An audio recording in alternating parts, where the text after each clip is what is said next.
Welcome back to Built Fabrications. Today we're going to be working on the front lift of this 1979 F150. It currently has a 4-inch lift in it. We're just going to be revamping that with new stuff. Our shocks are worn out, as you can see, and our springs are pretty old. And then while we're in here, we're also going to be going and changing our bushings for our rear arms here. It's slipping me what the heck they're called right now, but we're going to be doing those as well. So let's go ahead and jump on into this thing and get this new lift kit installed. You can see the riding on the pavement. Young kids, they're growing up in basements.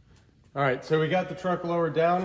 What we need to start taking off is the top of our shock and then release this clamp. You have a bolt going in the front and then you have another one on the top going down to release the top of the spring. If you see here, I put some jack stands underneath the bottom of the axle to support it, and I just kind of have the weight taken off of the axle pulling down, and I'm not putting the weight of the vehicle down on it on the springs. So nothing's under tension, everything can move pretty freely. So that way I can take everything apart. I don't have to use any spring compressors or anything since I have the lift. It's a little bit safer that way. So I'm gonna pop off the top of these, and then we should be able to lift the vehicle up, and then these should come free, and then we'll pop off that back nut on this arm here, and then slide the whole thing forward and keep going from there. So I probably should have started off by mentioning that I have this axle taken apart in the middle of doing the rebuild on it, and then the re-gear. I figured why I had it all apart and the axle is going to be a lot lighter, it's going to be a lot easier to maneuver this around. You don't need to break down the axle to this degree in order to do the lift kit. Just want to get that out there. It's all the same process, just with more stuff.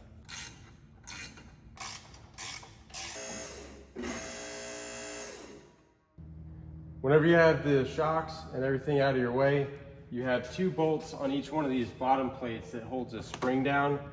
And the method I'm gonna use to get these out, because it's kind of a pain to get a wrench in there, is I took a long extension, and it's a 5/8 for those 2 bolts, and dropped it in, and I'm just gonna remove them from the top like this on both sides. All right, so now that we got all this off, you can see a little bit better. You just have 2 bolts, 2 washers that this part goes inside the spring and it clamps down, it catches on the bottom coil and then mounts to the plate like this. You're gonna be reusing this stuff, so clean it up, get it painted. You might wanna hit these bolts with a wire wheel.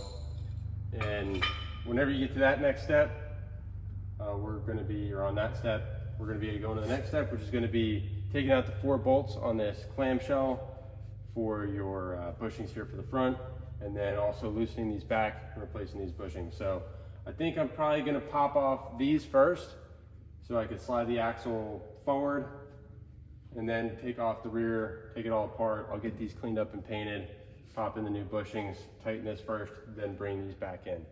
So let's go ahead and move over to undoing these.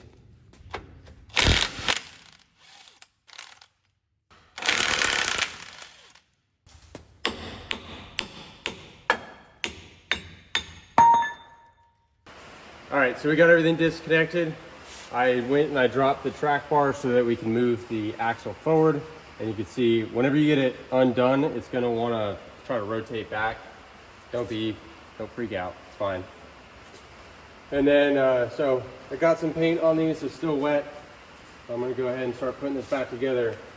You're gonna get new rubber bushings for your front clamshells and your kit. I'm also wearing the gloves because it's wet too, so don't make fun of me. But on these, you're gonna see it stamps front bottom.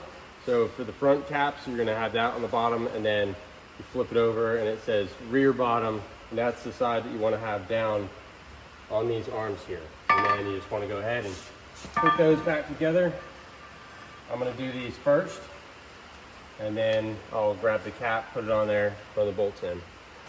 All right, so we got our arms put back on, our new bushings. It's a little tricky trying to balance the weight of everything, but whenever you get at least 2 of them, I'd start with opposite corners.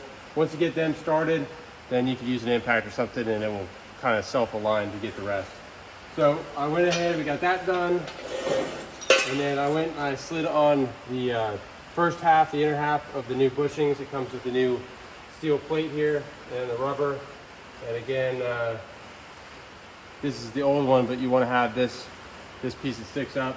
You're going to have them facing each other. So one on the inside is going to be like this, And then on the back side of the frame mount, it's going to go in like this as well. And then you'll have a flat washer that's going to go on the back side on the inside there. So I'm going to go ahead and get this matted up and tightened down with the arms, and then we'll work on getting our plates put back on with our new springs, and then keep going from there.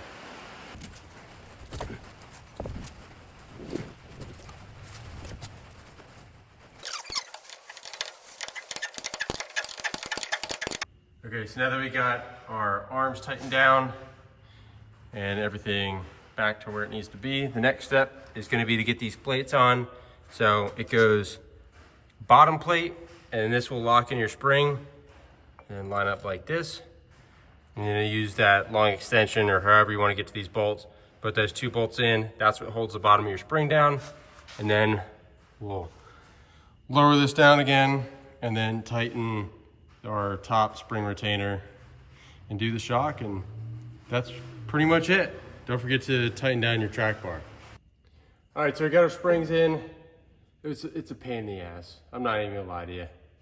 So this side we were going from the top and kind of sandwiching the plates together. The other side we were able to get the bolts started just a little bit, and that left enough room for us to be able to slip that spring in and kind of spin it and rotate it to where it needs to be.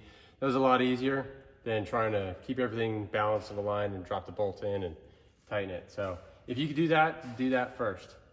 So yeah, the next step we need to do here is raise the trunk back up and then get enough room so we can pull the springs back, drop them in these pockets, and then tighten down the front, put on the shock.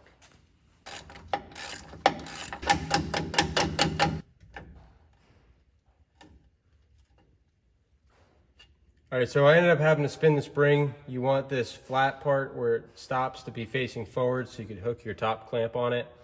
It's still a pain to line up this clamp and get everything to bolt correctly.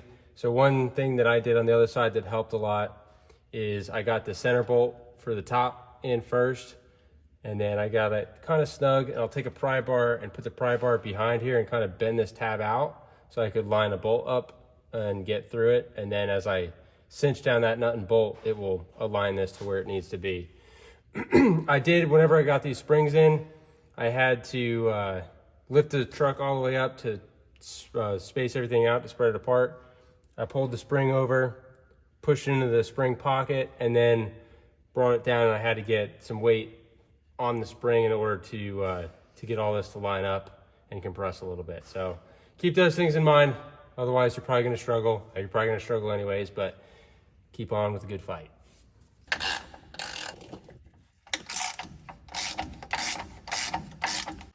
All right, so we got both shocks in the front, and this installation is complete for what we're doing with it. Obviously, like I said, your axle is likely not going to be taken apart like mine is. Ignore that. I do want to mention one thing that I kind of glossed over a little bit is if you're getting this kit new and you don't have a lift kit, it will come with a new bracket here for your track bar that drops it down. I intentionally did not swap it out because this truck already did have a 4-inch lift kit in it whenever we got it. I'm just refreshing the one that was in there with this new rough country one. And it had the drop, and then it also has an adjustable track bar, which I think gives me a little bit more versatility than the one that came in the kit, which I can show you guys. Has more of a drop to it. Oop, upside down. Has more of a drop to it.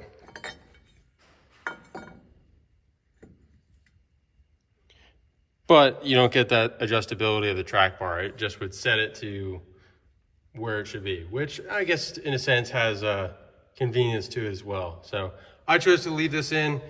Eventually I do have a steering stabilizer that is right here in this box. I'll get this put on whenever I finish reassembling this front axle. I'll go ahead and pop that on whenever I put on my new drag link and all that good stuff for the front.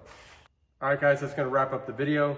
So far I'm happy with the quality of this lift kit. I've used Rough Country a lot in the past, and they're very consistent and in my opinion provide a pretty good product. So That's why I've been using them. It's a little bit of a bear to install, not so much hard, just kind of tedious with some of the things you gotta fight. But if you follow those tips and tricks that I showed you, it should make it a little bit easier. But if you guys got some benefit from this video, go ahead and give it a like and subscribe to the channel if you're not already. We got a lot of stuff coming. And thank you guys all for watching. Get outside, get wrenching, piss off your neighbors, disappoint your mom. Until next time, keep on keeping on. You can see the